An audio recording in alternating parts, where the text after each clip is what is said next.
I never imagined I'd call the police on someone I loved. Now I can't stop asking myself, was I overreacting, or was there really no other way out? I'm 20, and she's 27. We've been together almost 2 years. Until last Sunday, I would have told you she was perfect, thoughtful, caring, fun. She'd bring me coffee in the morning, learn my favorite songs, and always text to check in. She was the kind of woman I thought I could trust with anything, until she wasn't. I spent my Sunday morning in the corner booth of a local coffee shop squinting at my laptop through midterm review slides. My roommate and a couple of classmates were there too, and we'd been at it from 8 until noon. When I packed up, I texted my roommate. I was headed to my girlfriend's for the night. At her place, the first thing she said was that I reeked of coffee. She wrinkled her nose and complained her head was pounding already. I laughed and said, "Yeah, I've been buried in notes since dawn." I had a change of clothes in my backpack. I planned to shower in a bit. No big deal. Apparently, it was a huge deal. She said I was inconsiderate, that she hated strong smells, that I should have known better by now. I felt my chest tighten, but I let it go. I'd shower soon. Instead of dropping it, she kept pushing. "I can't stand it. Just change now or go home." Her calm tone turned sharp, her eyes cold. I told her I was worn out and didn't want to rush.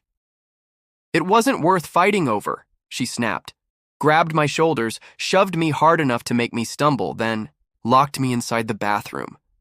The click of the deadbolt felt like a punch. I pounded on the door, shouting for her to let me out. She stood on the other side, leaning against the tiles, insisting I wasn't coming out until I washed my hair. I thought she was joking. But then the minutes crawled by. My head throbbed from the coffee buzz and panic. The room felt smaller with every second. I begged her to unlock it. I told her I was sorry. I told her I'd do it, just let me out, please. But she only laughed and told me to calm down, that I was overreacting. After nearly 2 hours of arguing through the door, I realized pleading wouldn't work. I stepped into the shower, washed, off the caffeine and tension, then tried again, and the door stayed shut. I wrapped myself in a towel and curled on the floor, heart racing, tears blurring my vision. I'd given in, but she still wouldn't let me out. At that moment, I remembered my phone. I didn't want to get her in trouble. I just needed out. My fingers shook as I dialed 911. I don't know what I said to the dispatcher. I just said, I was locked in a bathroom and I was scared. Within minutes, flashing lights lit her hallway. She unlocked the door as the officers knocked and barged in. I stumbled out, half-dressed and sobbing. They separated us, asked questions, and for a heartbeat, I thought she might go to jail. She fanned herself with annoyance, assured them it was a misunderstanding, and argued I was hysterical. The cops looked at me, at her, and finally told me I could leave, and that they'd warn her about unlawful confinement.